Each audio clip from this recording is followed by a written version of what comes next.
নমস্কার, আধ্যাত্মিক জগতে স্বাগত। তো আমি এখন বর্তমান আছি ঈশ্বরচন্দ্রপুরের ধরমপুর এরিয়ায়। তো আমি দেখছি এখানে ভোট পেরিয়ে গেল, এখানে লেখা ছিল যে ধরমপুর প্রাথমিক বিদ্যালয়।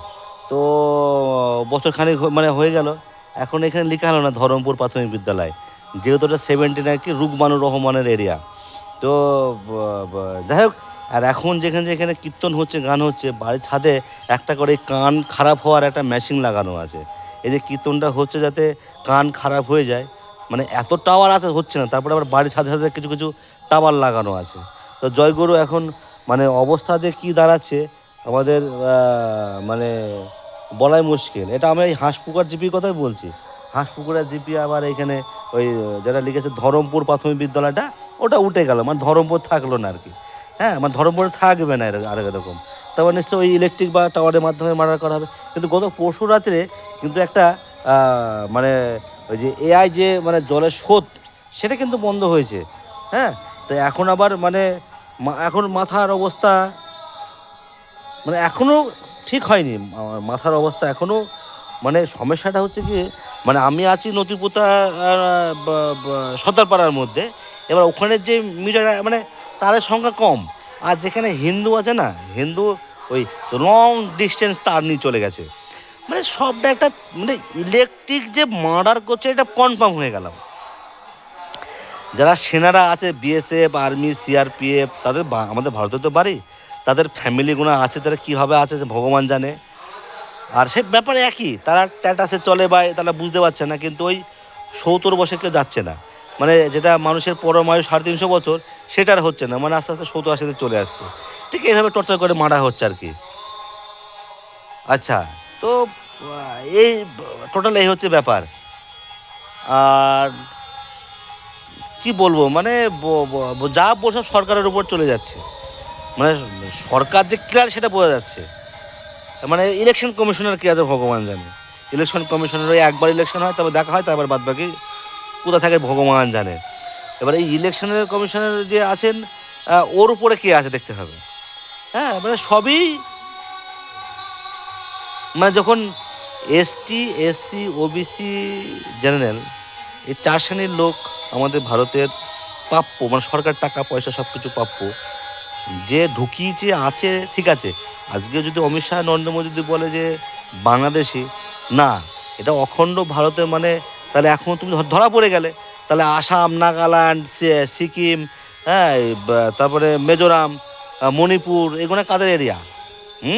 তাহলে বিজেপি যদি আমাদের বোকা বানায়, যাদের ম্যাপ সম্পর্কে ধারণা নেই, হ্যাঁ, তাদেরকে বোঝাজ্ঞা। রাষ্ট্রপতির ম্যাপ সম্পর্কে ধারণা নেই, প্রধানমন্ত্রী রাষ্ট্রপতিকে বোকা বানিয়ে রাখুক, আমার কোনো আপত্তি নেই।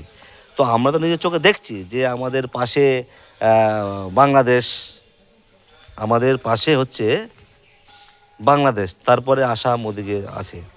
তো ব্যাপারটা হচ্ছে কি যে আগে যাদের অনেকে আছে যাদের ম্যাপ সম্পর্কে ধারণা নেই, অনেকে আছে তাদের ম্যাপ সম্পর্কে ধারণাই নেই।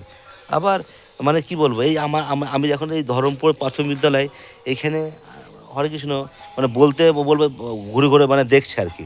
এই পায়খানা বাথরুম, এই যে নতুন পায়খানা বাথরুম করেছে ইলেকশনের আগে, এই মানে আমাদের যে সরস্বতী দেবীর যে হাঁস, সেই হাঁসের স্টাইল ওই ভিতরে বসেছে।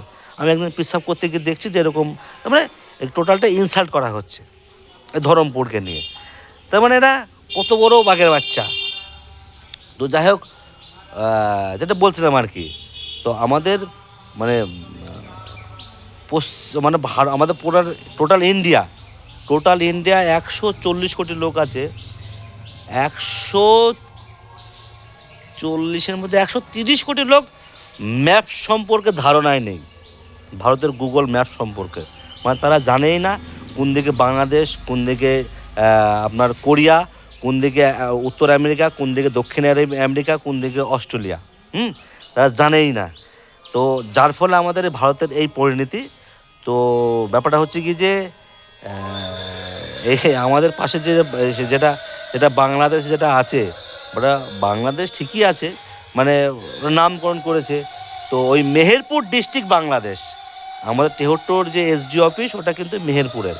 হ্যাঁ, তেহট্টর যে এসডি অফিস ওটা কিন্তু মেহেরপুরের। আর ডিএম অফিসটা যদি আমাদের টেহুটা চলে আসে, ডিএম অফিসটা টেহুটা যদি আসে, আর এই এসডি অফিসটা মেহেরপুর চলে গেলে খেলা শেষ। মানে সবই কিন্তু পেছানো হচ্ছে, আগানো হচ্ছে। এখন বুঝতে পারলাম যে বিজেপি আসামে আছে, বিজেপি নাগাল্যান্ডেও আছে, বিজেপি মণিপুরে। তো 1947-এ তখন কোথায় ছিল বিজেপি?